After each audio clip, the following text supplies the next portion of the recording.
আমরা অঙ্গীকার করেছি জুলাই অভ্যুত্থানের এক সাগর রক্ত আর কষ্টের বিনিময়ে অর্জিত এই রাজনৈতিক অধিকার ফিরাবার জন্য 12ই ফেব্রুয়ারির নির্বাচনে 11 দলের প্রতীক দাঁড়িপাল্লায় ভোট দিয়ে দাঁড়িপাল্লাকে আমরা বিজয়ী করব এবং যে সরকার গঠিত হবে নতুন বাংলাদেশ, মানবিক বাংলাদেশ, ইনসাফপূর্ণ বাংলাদেশের মধ্য দিয়ে 218 কোটি মানুষের, নিরন্ন মানুষের, অন্নহীন বস্ত্রহীন মানুষের মুখে আমরা হাসি ফোটাতে চাই।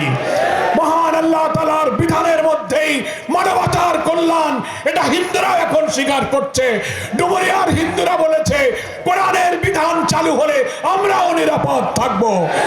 তাই আসুন 11 দলীয় ঐক্যকে বিজয়ী করে আগামী দিনে তাদের সরকারের অধীনে আমরা মুক্তির সন্ধান করি।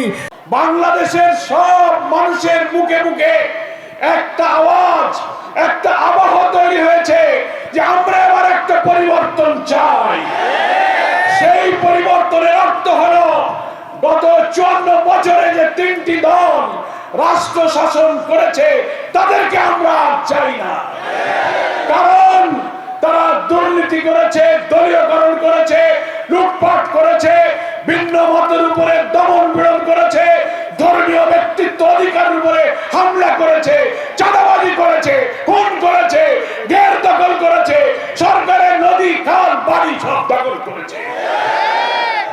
তাই নতুন বাংলাদেশ 11 দলের নেতৃত্বে বাংলাদেশ জামাত ইসলামী, বাংলাদেশ খেলাফত মজলিস সহ 6টি ইসলামী দল, national citizen party NCP, July আন্দোলনের চেতনা ধারণকারী তরুণের শক্তি, আর বীর মুক্তিযোদ্ধা ডক্টর কর্নেল আলী আহমদ বীর বিক্রম, যিনি মুক্তিযুদ্ধের চেতনা ধারণকারী সাবেক বিএনপির সিনিয়র মন্ত্রীদের একজন জীবিত সদস্য, যার নেতৃত্বে এলডিপি, তিনিও এই 11 দলের অন্তর্ভুক্ত একটি দল।